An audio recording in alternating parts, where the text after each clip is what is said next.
something, Ricky. This situation right here that I'm about to get into, that's what I'm talking about when I say you old motherfuckers with worms need to stay away from these young girls, because they going to get you fucked up. They going to have you on more pills, and they ain't going to be Viagra.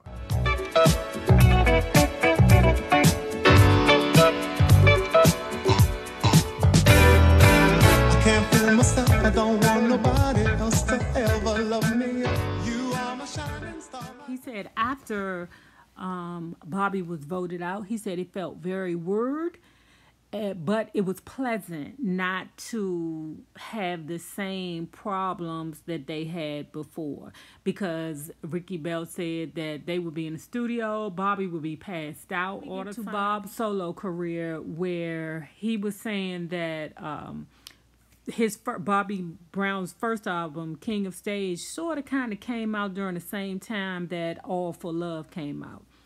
King of Stage didn't do well. Then his second album, of course, with My Prerogative, what was it? Don't Be Cruel, crushed. At that time, they had Heartbreak, and I remember it because it was amazing. It came out, both of them came out at the same time. I was having, it was beautiful to me to have, Bobby Brown and New Edition doing their thing at the same time. And Ricky Bell admitted that the guys of New Edition, they was feeling some kind of way. They felt like, it was some jealousy there. And I'm glad that he admitted that. And only a grown, mature person would be able to admit that. Some people would be like, nah, the Heartbreak Tour, where Bobby Brown is the opening act. Now, he is not large, but he is definitely gaining his momentum quickly. In fact, when people were saying, who are you here to see? Or when, people were asking, who are you here to see? No question, Bobby Brown. I mean, we love New Edition. We do, but goddamn it, everybody's talking all this stuff about me. Why don't you just let me live? So then it was Bobby Brown was the opener. Then you have I'll Be Sure, and I'll Be Sure quit, because following Bobby Brown was very difficult for him. So he was saying that the success of the Heartbreak Tour came directly from Jimmy Jam and Terry Lewis. They had already said that they wanted to have the same beat and the same flow as Alexander O'Neal.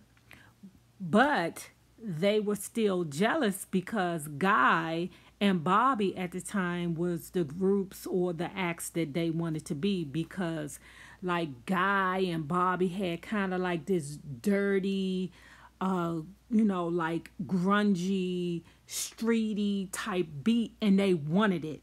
But how does New Edition get that when they're just, not just New Edition, but you know what I'm saying? Like, they're the group that have always been the good boys. Even though they was from Boston Projects, they were, Earth Angel, was looking for a new manager, okay? And who knew that Al Sharpton and Don King had a management group together? And what Don King told them was, oh, just say that I'm managing you and you'll get big. I said, what kind of bitch this? Don King, I mean, go somewhere, boy, and eat some humble wheat. About Johnny, it was pretty much the same way that it was depicted in the movie. That because Ralph said that he was going solo, they felt like they had to protect themselves.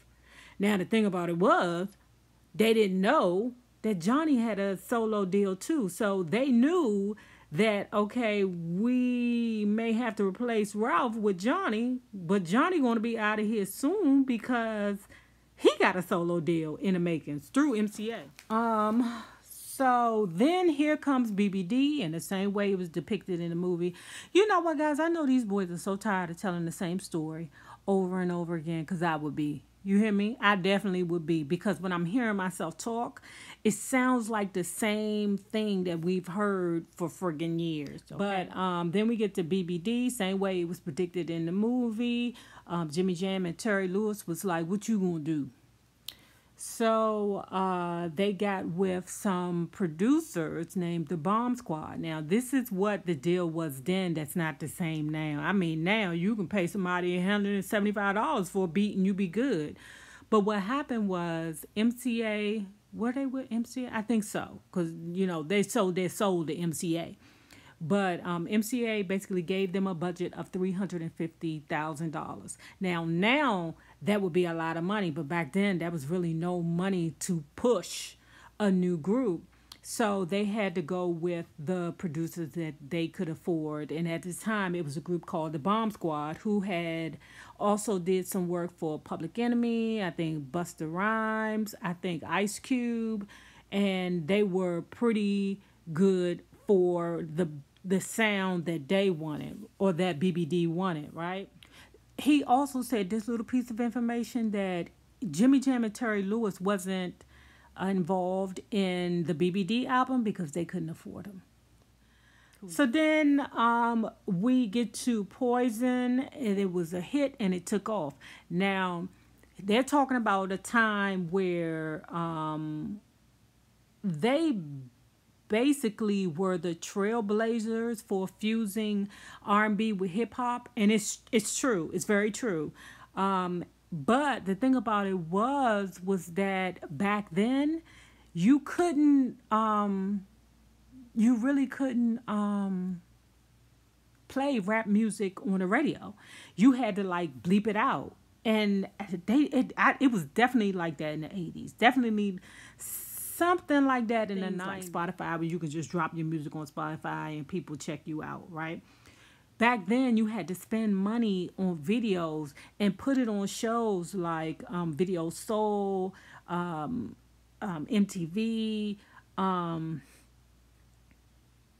Jukebox. Like, it had to be a video to make the song pop, unfortunately, okay? And they took the video for Poison down to Donnie Simpson. It hit. And that's how it gained momentum, through the video. He said also, when it came down to BBD, that the first album, Poison, was it named Poison? Yeah. So the first album, Poison, with Do Me Baby and Smile Again, all those, it was so successful that it became a blessing and a curse for them, because yes, they still eat off of that album, but there's nothing else that they can do that can get the people as excited as they are for that Poison album, which is true. I'm sure they got some stuff now that might be cool, but girl, I must warn you, I sense something strange in my mind. A part where it said, in Do Me Baby, where it said backstage, underage, adolescent. And it was so funny because Vlad was like, what the hell did that mean? Ricky was like, what it said. And Vlad was like, you can't say shit like that now. And he was like, yeah, I know, but I didn't even write the damn song. I didn't even write that bar. Neither did Ron. That's what Busta Rhymes said. Busta Rhymes said backstage under Essen. We ain't said. Ron just said, hey, it sound hot. It go with the flow. Let's pick it up. Let's do that. And we get to the point where DJ Vlad is asking Ricky about Bobby Brown and his relationship with Whitney. Did you initially believe that Bobby Brown was dating Whitney? Ricky was like, no, I didn't believe it. Because Bob has a tendency to fabricate. I said, fabricate? But then I said, you know what? Most men who be physically enhanced have a tendency to lie. Went on to say that he knew of his friend's struggles, and it was really hard for him to watch Being Bobby Brown, which I thought was kind of like, I don't know, like maybe time. That part is very questionable, because according to Bob, when he was with Whitney during Being Bobby Brown, he wasn't getting high anymore. But you know what? He was probably getting drunk as booty crude, because Bob do look like brown liquor. I mean, really, Bob still look like brown liquor to this day.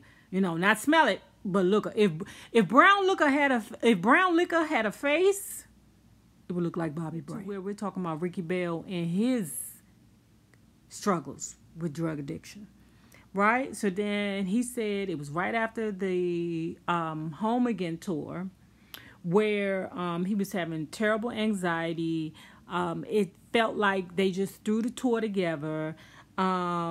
He was losing his home and he lost all his cars. And they had 6 tour buses. The arguments, just everything about the Home Again tour made him very anxious, right? So then along the way, he had met his boo, his wife. Her name is Amy, and she is from a group called Girl Society. Now, all along, he was still fronting that he still, had life together, but he really wasn't.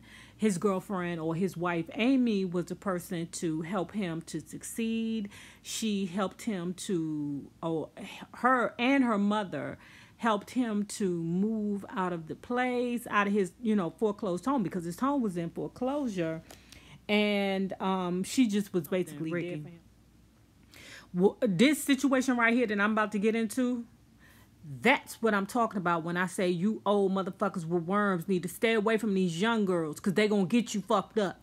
They going to have you on more pills, and they ain't going to be Viagra. So he was saying that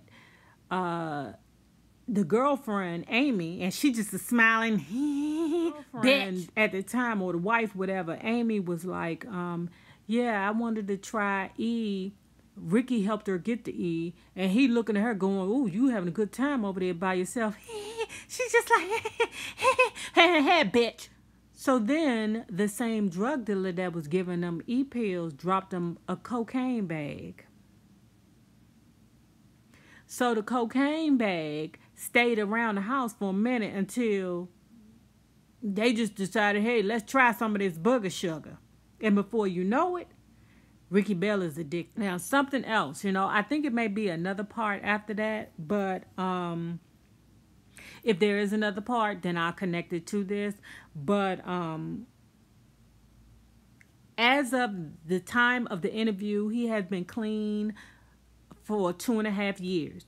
He admitted that he'd been struggling with drugs for 16 years. And one thing I'm going to say about every addict that I meet that is true to themselves is that even if they never touch a drug ever again, a bottle of liquor ever again, weed, cigarettes, whatever it is ever again, that they will always be an addict.